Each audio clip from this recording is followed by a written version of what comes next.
Good morning. How are you today? I know we are besieged by the insanity of the Trump campaign, which is still running a campaign, in part because they're losing the election and they're trying to do whatever they can to stop it. And I must admit, being out here on this beautiful day is a balm to my soul. I started the day in court, that is at a distance, and convinced the court, with the cooperation of the Commonwealth's attorney, that's the local prosecutor, to continue any trial or setting a trial date for 6 months until we see where we stand. So next May we take a look at this again. But I'm out here today with a different kind of trial, a political trial, which is Trump versus Biden. And I really do believe, and I'm not alone on this, that we should have declared both Arizona and Nevada for Biden and been done with it. Now, if the voting hasn't concluded, okay, I understand that. If there's corruption and I don't know that, then that's a different story. But it says something about the Arizona race that even Fox TV, along with AP, said that that was for Biden, but nobody else has officially declared it. The Trump supporters in Arizona went to Maricopa County and protested, which is kind of ironic. I mean, of all the historically, at least in recent years, Republican states in which we have an uprising by Trump people against Fox and against the electoral boards. But we had a show in Pennsylvania yesterday in which Rogue Rudy, fresh off the stage of the Brat movie, he tells us that, something terrible is happening in Pennsylvania. Well, here's the thing. There are only a couple of challenges you can make to voting. One is you can get a recount, and depending upon the percentage in the state, you may have to pay for it yourself. And they do. And the larger the number of votes, the less likely any challenge is going to change it. And that's not usually a constitutional challenge, so it doesn't go to the Supreme Court. But a long time ago, in 2000, in December, we had a case before the Supreme Court, and it was Bush versus Gore. And what Bush wanted to do was stop the counting because he didn't want to lose Florida. Now, we don't know for sure that he would have lost Florida, but he wanted to stop the counting when he was ahead, really.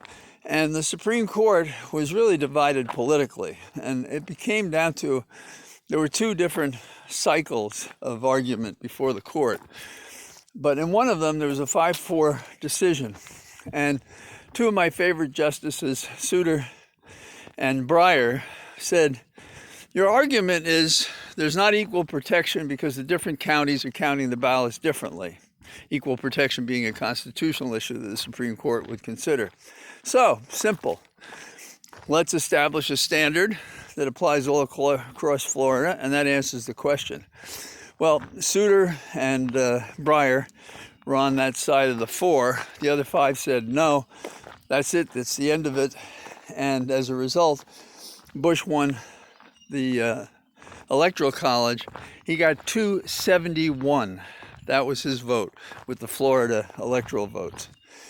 So I suspect that we have the advisors from that fight back in 2000 advising Trump to look for something like that to get himself before the Supreme Court, assuming that he can rely on its partisanship and its newly minted Associate Justice, Ms. Barrett, who is entirely unqualified to be on the court in the first person, except to do the bidding of Mr. Trump.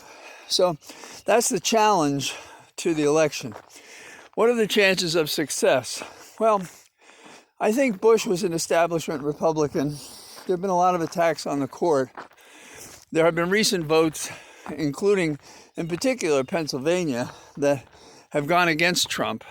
And I don't see a constitutional issue that legitimately gets the case before the Supreme Court to be heard.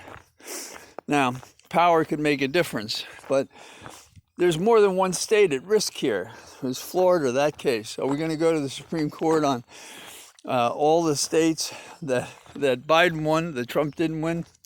I don't think so. Now, we may get votes today, even before you hear my walk and talk, if you will.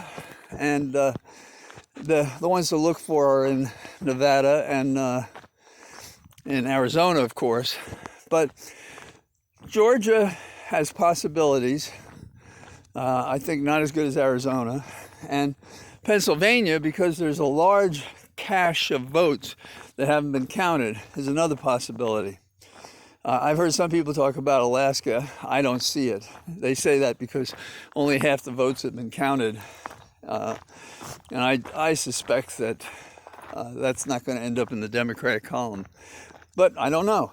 It's been a long time since I've been in Alaska, and then I wasn't up there doing anything political.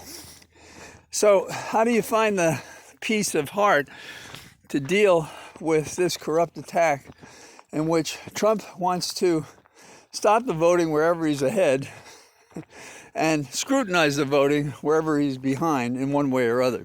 And that's going to be basically the pattern.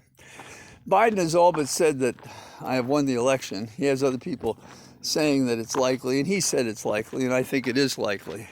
But we're going to have to go through this Sturm und Drang before we get to the final result. So, pay attention. Try to clear your mind of the conflict if you can't do anything about it. And take care of yourself. Get out if it's as beautiful wherever you are as it is here today. And I'll talk to you again tomorrow. Bye-bye.